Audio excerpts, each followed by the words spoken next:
প্রাক্তন প্রধানমন্ত্রী ইন্দিরা গান্ধী যে ইমার্জেন্সি জারি করেছিলেন তার আজকে 50 বছর পালিত হচ্ছে, কি বলবেন? প্রথম যে কথাটা বলবার আছে, সকলের জানা দরকার, ইন্দিরা গান্ধী বলে কোনো ব্যক্তি ছিলেন না। হয় তিনি মোমেনা বেগম, আর না হলে তিনি ইন্দিরা প্রিয়দর্শিনী নেহেরু। যদি আপনারা যেভাবে এই মহিলাকে চেনেন যে ফিরোজ গান্ধী আর তার স্ত্রী, তাহলে ফিরোজ খান এবং তার স্ত্রী। আর ফিরোজ খান, মহাত্মা গান্ধী তাকে অ্যাডপ্ট করেছিল না কি করেছিল তার কোনো তথ্য প্রমাণ নেই, কিন্তু যেটা জানা যায় এবং যেটার ইতিহাস বলছে যে ফিরোজ খানকে কিন্তু অন্ত্যেষ্টি করা হয়েছিল তার নিজ ধর্ম অনুযায়ী, কোনো হিন্দু ধর্ম অনুযায়ী নয়। এবার এই ইন্দিরা প্রিয়দর্শিনী নেহেরু অথবা মোমেনা বেগম এর কর্মকাণ্ডের ভিতরে যদি আপনি যান, মোমেনা বেগম তিনি ইমার্জেন্সি জারি করেছিলেন। রেকর্ড বইয়ে তার নাম লিপিবদ্ধ আছে ইন্দিরা গান্ধী।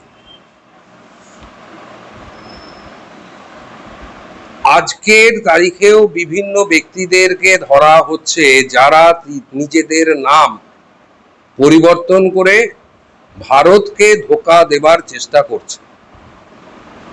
এর মধ্যেও 2-3 জনের আধার কার্ড, ভোটার কার্ড বেরিয়েছে, যাদের ভোটার কার্ডে তারা বাংলাদেশে মুসলমান, এখানে এসে তারা হিন্দু নাম নিচ্ছে। আর সেইভাবে এই একটি পরিবার, গিয়াসউদ্দিন গাজী, তার ছেলে আর তার ছেলে মুবারক আলীর ছেলেকে দত্তক নিচ্ছে, যেই ছেলের নাম আবার মুবারক আলীর যেই ছেলের নাম আবার জওহরলাল, সেই জওহরলালের কন্যা অর্থাৎ মুবারক আলী আর থুসুর রহমান ভাইয়ের নাতনি। আর তিনি ইন্দিরা প্রিয়দর্শিনী নেহেরু, আর বিয়ের পরে মোমেনা বেগম। আর সেই মোমেনা বেগম ভারতবর্ষের বুকে এই কালো দিনটা 50 বছর আগে রচনা করেছিলেন। কি জন্য করেছিলেন? যে পরিবার এবং তাদের লালিত যে করেছে, সেই মোহনদাস করমচাঁদ গান্ধী ভারতবর্ষের বুকে ইসলামিক আগ্রাসনকে আরো মজবুত করবার জন্য খিলাফত আন্দোলন তৈরি করেন। আর সেই খিলাফত আন্দোলনের যিনি জন্মদাতা, তিনি পাকিস্তানেরও জন্মদাতা। ওনাকে পাকিস্তানের জনক বলা উচিত। মোহনদাস করমচাঁদ গান্ধীর জন্য পাকিস্তান নামক একটি ইসলামিক রাষ্ট্রের জন্ম হয়। আর সেই ইসলামিক রাষ্ট্রের ইসলামিক সংস্কৃতিকে ভারতবর্ষের বুকে জারিত করবার যে চক্রান্ত, সেটা স্খলিত হচ্ছিল ভারত মাতা কি জয় এই একটি সংগঠন যারা এই কথাটি বলে তাদের দ্বারা। আর সেই 50 বছর আগের এই কালো দিনটিতে পরিষ্কার হয়ে গেছে যে খিলাফত আন্দোলনের কাণ্ডারীরা ভারতবর্ষের বুকে থাকবে না ভারত মাতা কি জয় বলা সংগঠনটি ভারতবর্ষের বুকে থাকবে। আর সেই 50 বছর ধরে চলতে চলতে আজকের তারিখে ভারতের গণতান্ত্রিক পদ্ধতিতে, গণতন্ত্রের জয়গান সহকারে, ভারতবর্ষের জনগণের অকুণ্ঠ সমর্থনে ভারত মাতা কি জয় যে সমস্ত সংগঠনগুলো বলে, সেই সমস্ত সংগঠনগুলোর একটি রাজনৈতিক সংগঠন সেই পরাশক্তিকে পরাজিত করে আজ ভারতবর্ষের চালিকা শক্তির আসনে বসে রয়েছে। আর সেদিনকে যে রাষ্ট্রীয় স্বয়ংসেবক সংঘকে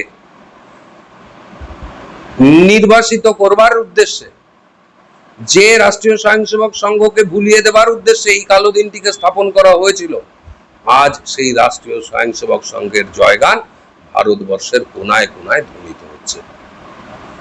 এই জায়গাটায় দাঁড়িয়ে একটা কথাই বলা উচিত, সময় উত্তর দেয়। 50 বছরে ভারতবর্ষ উত্তর দিয়েছে।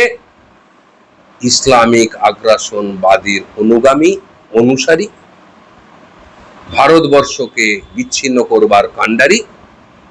যে রাজনৈতিক দলটি, তাকে সমূলে ভারতবর্ষ থেকে উচ্ছেদ করে দেওয়া উচিত। 50 বৎসরের মাথায় দাঁড়িয়ে ভারতবর্ষ পরিষ্কার একটি সুচিন্তিত পথে অগ্রসর হচ্ছে। আগামী দিনে বাকি কাজটাও সম্পন্ন হবে।